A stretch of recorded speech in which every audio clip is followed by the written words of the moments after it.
बड़कापुर गांव में भोला नाम का एक गरीब किसान रहा करता था। उसकी एक बूढ़ी माँ थी। भोला बड़ी मुश्किल से अपना और अपनी माँ का गुजर बसर किया करता था। एक दिन भोला जंगल से कुछ लकड़ियाँ लेकर अपने घर जाता है। तभी उसकी बूढ़ी माँ आंगन में चूल्हे पर रोटियां बना रही होती है। अरे माँ, बहुत जोरों की भूख लगी है, जल्दी रोटी दे दो। जंगल में लकड़ी भी अब तो नाम की ही रह गई है। मुझे तो आगे की चिंता हो रही है। अगर आगे जंगल में लकड़ी नहीं मिली तो तुम रोटियां कैसे बनाओगी? अरे मेरे बच्चे, तू चिंता मत कर। ले पहले तू रोटी खा ले। दिन भर इतनी मेहनत करता है, तू देखना मेरे बच्चे, कोई न कोई रास्ता निकल आएगा। जिसके बाद भोला खाना खाने लगता है। अगली सुबह भोला फिर से गांव के जंगल में लकड़ियां लेने निकलता है। तभी उसे रास्ते में गांव का सेठ तिजोरी लाल मिलता है। तिजोरी लाल देखने में हट्टा कट्टा आदमी था, जो अपनी धन की पोटली अपने साथ लेकर चलता था। तिजोरी लाल की एक आदत थी, वो हमेशा छींकता रहता था। अच्छी, अरे भाई, एक तो मेरा ये जुकाम कभी ठीक नहीं होता। अच्छी, अब भोला सुबह सुबह कहाँ से सैर सपाटे पर निकल आया भैया? अरे सेठ जी, जंगल में बस लकड़ियां ही लेने जा रहा था। अब आप तो जानते ही हैं, मुझ गरीब के घर तो चूल्हा ही जलता है। आपको कभी जरूरत पड़े तो बताइएगा। हाँ हाँ भोला, अच्छी, तुम अगर जंगल जा ही रहे हो तो मेरे भाई के लिए भी ला देना कुछ लकड़ियां। अब सर्दियां भी तो बढ़ गई हैं, आग जलाने के काम आएंगी। अच्छी, क्या पता मेरा जुकाम भी ठीक हो जाए। जी सेठ जी, मैं लकड़ियां आपके घर ले आऊंगा, आप बिल्कुल चिंता मत कीजिए। भोला जंगल जाता है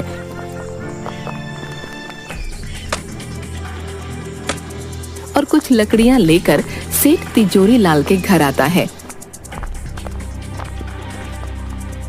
सेठ भोला को देखते ही, अरे आओ आओ भोला, अच्छी, आओ आओ, आखिर ले ही आए तुम लकड़ियां हैं। जी सेठ जी, ले आया, लीजिए, इतनी लकड़ियां इस सर्दी में जलाने के लिए काफी हैं। अरे अच्छी, बहुत अच्छा किया तुमने भोला भाई, वाह वाह वाह, अच्छी।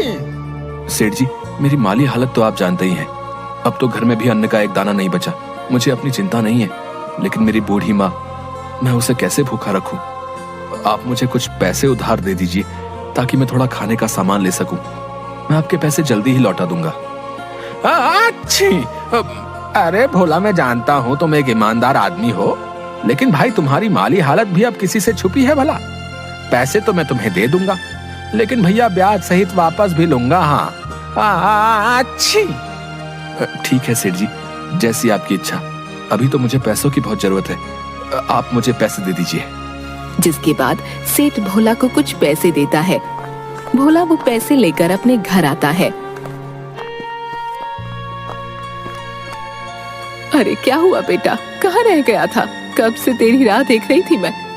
भोला अपनी माँ को सारी बात बताता है। अब तुम ही बताओ माँ, मैं क्या करता? घर में तो कुछ भी खाने को नहीं था, इसलिए मैंने सेठ तिजोरी लाल से कुछ पैसे उधार ले लिए। अब इन पैसों से मैं तुम्हारे लिए कुछ खाने को ले आऊंगा। अरे बेटा, तेरे पिताजी आज जिंदा होते तो हमें ये दिन नहीं देखना पड़ता। तेरे पिताजी इसी गांव में समोसे बनाकर बेचा करते थे। पूरे गांव में उन जैसे समोसे कोई नहीं बना सकता था। उनके बनाए समोसे इतने स्वादिष्ट होते थे कि सभी गांव वाले उंगलियां चाटते रह जाते थे। हाँ, क्या सच में माँ, पिताजी ऐसे स्वादिष्ट समोसे बनाया करते थे? बेटा, तू एक काम क्यों नहीं करता? सेठ तिजोरी लाल ने जो तुझे पैसे दिए हैं, तो इन्हीं से समोसे बनाने का सामान ले आ और समोसे बनाकर बेचने का काम शुरू कर दे। ऐसे तेरे पास कुछ पैसे भी आ जाएंगे, जिसके बाद तू सेठ तिजोरी लाल के पैसे भी लौटा देना। हाँ माँ, ये तो तुमने बिल्कुल सही कहा, मैं ऐसा ही करूंगा। तुम देखना माँ, मैं बहुत मेहनत और लगन से समोसे बनाऊंगा, फिर पिताजी की तरह मेरा भी इस गांव में खूब नाम होगा। भोला की माँ भोला की बात पर अपना सिर हाँ में हिलाती है। तभी भोला तिजोरी लाल के दिए पैसे से समोसे बनाने का सामान ले आता है और समोसे बनाने लगता है। उसकी बूढ़ी माँ भी भोला की समोसे बनाने में मदद करती है। थोड़ी देर बाद सारे समोसे बनकर तैयार हो जाते हैं। देखो माँ, कितने सारे समोसे बन गए हैं। अच्छा, अब मैं इन्हें लेकर गांव के बाजार में चलता हूँ। अच्छा ठीक है बेटा। जिसके बाद भोला समोसे लेकर गांव के बाजार में जाता है और वहीं बाजार में अपने समोसे लेकर खड़ा हो जाता है और जोर जोर से आवाज लगाने लगता है। अरे भाई, ये कौन मेरे ठेले के सामने चिल्ला रहा भैया? अच्छा, ये तो भोला है। इसकी इतनी हिम्मत, मेरे ही समोसे के ठेले के सामने अपने बेस्वाद समोसे लेकर आ गया। ये तूने अच्छा नहीं किया भोला, मैं तुझे यहाँ अपने सामने टिकने ही नहीं दूंगा। बता देता हूँ। हाँ, मेरे प्यारे गांव वालों, गर्मा गर्म समोसे खाओगे तो इधर आओ भोला के पास। अरे आओ आओ। गांव के दो आदमी भोला के पास आते हैं। अरे ओ भोला, क्या अब तू भी समोसे बेचेगा है? तुझे आते भी है समोसे बनाने? तू जाकर जंगल में लकड़ियां ही चुन, ये समोसे बनाना तेरे बस की बात नहीं है भैया। अरे ठीक है। अरे भाई, अब इस भोला के समोसे खाकर तो देखें जरा, हैं आखिर कैसे बनाए भैया। अरे लाओ भैया, खिलाओ तो सही अपने जरा हैं समोसे। अरे हाँ हाँ भाइयों, अभी खिलाता हूँ। तनिक खा के बताइए कैसे लगे भोला के समोसे। भोला उन दोनों को अपने बनाए समोसे देता है।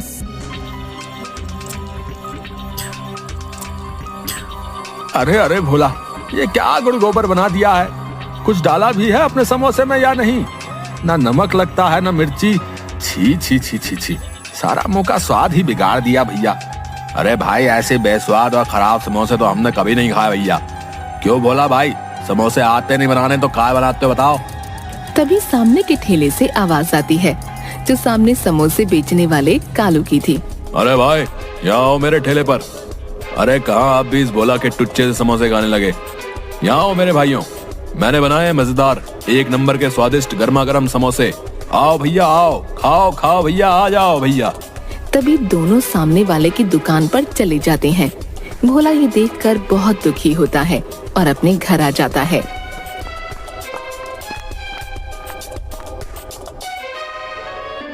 अरे आ गया तो बेटा, क्या हुआ? तेरे बनाए समोसे गांव वालों को पसंद आए या नहीं? नहीं माँ, गांव वाले बोलते हैं मेरे समोसे में कोई मजा ही नहीं है। सेठ जी ने जितने भी पैसे उधार दिए थे, उनका मैं जितना समोसे बनाने का सामान आ सकता था ले आया हूँ। अब और बाकी की सामग्री मैं कहाँ से लाऊं जिससे समोसे स्वादिष्ट हो जाएं? अरे तू चिंता मत कर मेरे बच्चे, तेरी ईमानदारी और मेहनत को देखते हुए भगवान तुझे जरूर कोई अच्छा रास्ता दिखाएंगे। अगली सुबह सेठ तिजोरी लाल अपने कुछ लठैत नौकरों को लेकर भोला के घर आता है। अरे भोला, कहाँ हो? बाहर आओ, मेरे पैसे लेकर बैठ गया है। अच्छी। तभी भोला और उसकी माँ बाहर आते हैं। माफ कर दीजिए सेठ जी, आपसे जो पैसे मैंने उधार लिए थे उनसे मैंने समोसे बनाकर बेचने का काम शुरू किया है, लेकिन मेरे बनाए समोसे किसी ने अभी तक नहीं खरीदे हैं। मालिक, जैसे ही मेरे पास कुछ पैसे आएंगे मैं आपके पैसे लौटा दूंगा। अच्छी। देख भोला, वो सब मैं नहीं जानता हूँ। हाँ, तेरे बनाए समोसों का क्या भरोसा, कोई खरीदेगा भी या नहीं? मुझे मेरे पैसे ब्याज के साथ चाहिए। हाँ अच्छी, नहीं तो अपना घर दे दे मुझे। जब तेरे पास पैसे होंगे आकर छुड़ा लेना अपना घर, समझा? हाँ अच्छी। नहीं नहीं सेठ जी, ऐसा मत कीजिए, मुझ गरीब के पास यही तो एक सहारा है। मैं बूढ़ी माँ को लेकर कहाँ जाऊंगा? नहीं नहीं सेठ जी, ऐसा मत कीजिए। सेठ भोला की एक बात भी नहीं सुनता।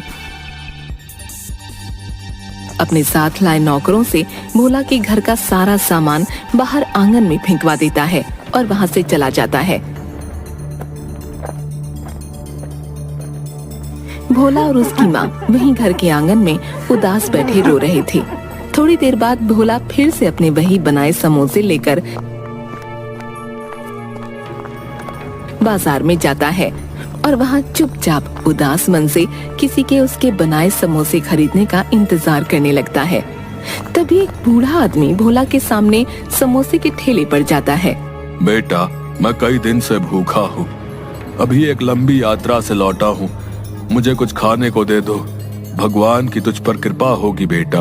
अरे ओ बुड्ढे, क्यों खामखा मेरा टाइम खोटी कर रहा है? देख नहीं रहा कितनी भीड़ हो रही है? जा यहाँ से, बाद में आना, चल जा यहाँ से।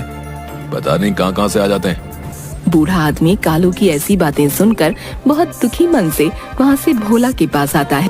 बेटा, तुम ही कुछ खाने को दे दो, जोरों की भूख लगी है, मेरे पास पैसे तो नहीं है, कुछ खाने को दे सको तो दे दो बेटा। अरे हाँ हाँ, क्यों नहीं बाबा जी, मुझे आपसे कोई पैसे नहीं चाहिए, रुकिए, मैं आपको अपने बनाए समोसे खिलाता हूँ। कोई मेरे बनाए समोसे तो लेता नहीं है, क्योंकि ये स्वादिष्ट जो नहीं है, इसलिए आप ही इन्हें खाकर अपनी भूख मिटा लीजिए। जिसके बाद भोला उस बूढ़े आदमी को समोसे देता है। बूढ़ा आदमी समोसे खाने के बाद, अरे वाह वाह बेटा, तुम्हारा बहुत बहुत धन्यवाद। समोसे खाकर मेरी आत्मा तृप्त हो गई। वाह वाह, बड़ा स्वाद था तेरे बनाए समोसे में। क्या सच में आप सच बोल रहे हैं? क्या मेरे बनाए समोसे इतने स्वादिष्ट हैं बाबा? अरे हाँ हाँ बेटा, अगर तुझे मेरी बातों का यकीन नहीं आता तो खुद ही चक्कर देख ले। तभी भोला अपना बनाया एक समोसा उठाता है और खाने लगता है। समोसा खाने के बाद, अरे हाँ बाबा जी, ये तो सच में बहुत स्वादिष्ट है। लेकिन बाबा, मैंने तो इनमें ऐसा कुछ भी नहीं मिलाया था जिससे ये इतने स्वादिष्ट और मजेदार हो जाएं। ये कैसे हुआ बाबा? बेटा, ये सब तुम्हारे ही सच्चे हृदय की वजह से हुआ है। तुमने इतनी मुश्किल में रखकर भी मेरी मदद की। तेरे बनाए समोसे की वजह से मेरी भूख शांत हुई। मेरे लिए इस संसार में सबसे स्वादिष्ट समोसे हैं बेटा। इस गांव में तेरे बनाए समोसे सबको स्वादिष्ट और मजेदार लगे, इसके लिए मैं तुम्हें एक जादुई जड़ी बूटी देता हूँ। तुम जब भी समोसे बनाओगे तो इस जादुई जड़ी बूटी को अपने समोसों में मिला देना, जिसके बाद सभी गांव वालों को बस तुम्हारे ही बनाए समोसे पसंद आएंगे।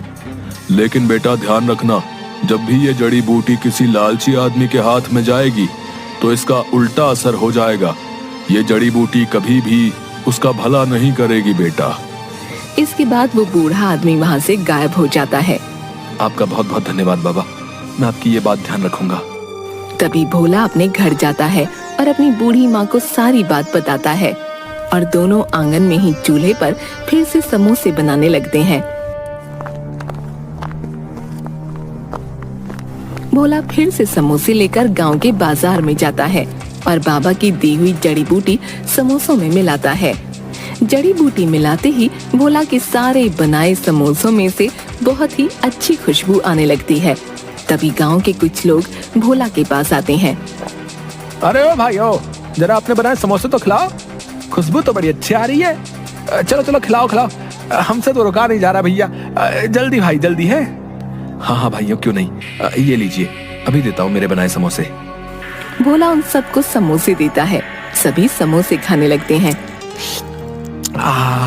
अरे भाई क्या डाला है रे, वाह, बड़े ही स्वाद भरे हैं भैया तेरे बनाए समोसे। वाह वाह भैया, मजा आ गया। अरे सच में भोला भाई, ऐसे समोसे तो हमने कभी भी नहीं खाए भैया। अरे भाई मौज कर दी मौज। अरे भैया जरा 10 समोसे मेरे घर के लिए भी बांध देना भैया। बहुत ही बढ़िया, बहुत ही मजेदार भैया, मजा आ गया भाई, मजा आ गया। वाह वाह वाह। थोड़ी ही देर में भोला के समोसों की खुशबू पूरे बाजार में फैल जाती है और देखते ही देखते भोला की दुकान पर भीड़ लग जाती है। भोला के सारे समोसे बिक जाते हैं। अब भोला रोज समोसे बनाता और वही बाबा की जड़ी बूटी डालता, जिसके बाद भोला के समोसे पूरे गांव में सभी लोग बड़े चाव से खाते। देखते ही देखते भोला अब अपनी बड़ी दुकान कर लेता है। सेठ जी, ये रहे आपके पैसे जो मैंने उधार लिए थे। अब आप मेरे घर को मुझे सौंप दें। हाँ अच्छू। भोला क्या बात है भाई, बहुत कमाई हो रही है आजकल है, इतनी जल्दी पैसे का इंतजाम कर लिया। मुझे क्या, चलो मुझे मेरा पैसा चाहिए। अच्छी, लाओ लाओ। अच्छी, एक तो मेरी नाक नहीं रुकती।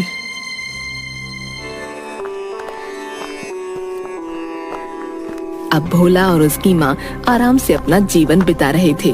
भोला रोज अपनी दुकान पर खूब समोसे बनाता और बाबा की जड़ी मिलाता। पूरा दिन भोला की दुकान पर खूब भीड़ रहती। ये सब देखकर कालू की जान जल रही थी। अब उसके बनाए समोसे कोई भी गांव वाला नहीं खाता था, कोई भी उसके ठेले पर नहीं आता, सब भोला की दुकान पर जाते। एक दिन, अब तो मेरे ठेले पर कोई भी गांव वाला समोसे खाने नहीं आता, सब इस भोला के ही पास जाते हैं। नहीं नहीं, अब बस बहुत हुआ, इस भोले को तो सबक सिखाना ही पड़ेगा। आखिर अपने समोसे में ऐसा क्या मिलाता है जिससे इसकी बिक्री इतनी ज्यादा बढ़ गई है, इसका पता लगाना ही होगा। अगले दिन जब भोला अपनी दुकान में समोसे बनाकर उनमें बाबा की जड़ी बूटी मिला रहा था, तो ये सब कालू छुप कर देख लेता है। अच्छा, तो ये राज है इस भोले के इतने स्वादिष्ट समोसों का। अब मैं भी देखता हूँ तेरे समोसे कौन खाएगा। तुझे तो मैं अच्छा सबक सिखाऊंगा भोला।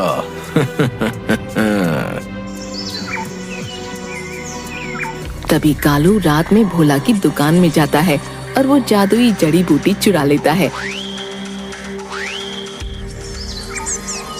अगली सुबह भोला अपनी दुकान पर आता है, लेकिन उसे अपनी जड़ी बूटी कहीं दिखती नहीं। अरे न जाने मेरी जड़ी बूटी कहाँ चली गई, न जाने मिल क्यों नहीं रही है। अरे आज तो मेरे मजे ही आ जाएंगे। अपने बनाए समोसों में उस भोला की ये जड़ी बूटी मिलाऊंगा। हाँ, फिर देखता हूँ कौन जाता है उस भोला की दुकान पर। लाओ भाई कालू, आज सामने भोला की दुकान पर अभी तक समोसे तो बने नहीं भैया। भूख बहुत तेज लगी है, हैं? तुम ही अपने बनाए समोसे खिला दो भैया। अरे हाँ, क्यों नहीं भाई, आज ऐसे समोसे खिलाऊंगा कि स्वाद कभी भूल ना पाओगे। हाँ। तभी कालू अपने बनाए समोसों में वही जड़ी बूटी मिलाता है। अरे वाह कालू, आज तो तेरी चांदी ही कट जाएगी। हाँ, इस जड़ी बूटी के कमाल से सभी लोग आज तेरे ही पास आएंगे समोसे खाने। कितने सारे पैसे आएंगे आज तो।